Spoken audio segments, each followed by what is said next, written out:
तुम तो वाकई में बहुत बड़ी चीज निकली।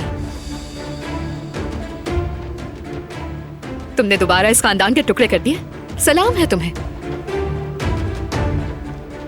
भोली मत बनो इतनी तुम। पहले दिन से जानती हूं कि ये सब कुछ तुम कर रही हो, और अब जल्द ही तुम्हारी हरकतें सबके सामने खुलेंगी। इंतजार करो। मैंने कुछ नहीं किया है, और सीसीटीवी फुटेज के बाद सब कुछ वाज़ेह हो जाएगा।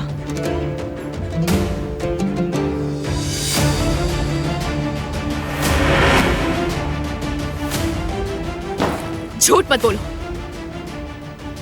तुम्हारे भाई के साथ जो हुआ उसका बदला तुम जिहान से ले रही हो। कोई बेवकूफ होगा जो तुम्हारी बात पे भरोसा करेगा।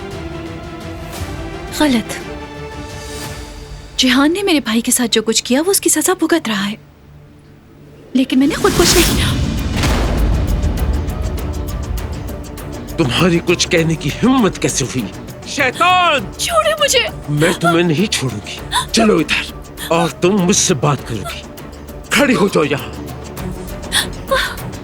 मेरे बेटे और बहू के बाद क्या अब तुम मेरे पोते की जान लेने की कोशिश कर रही हो? चालबाज कहीं की।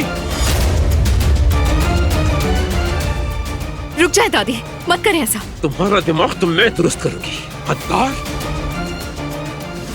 बस करें, छोड़े इसे।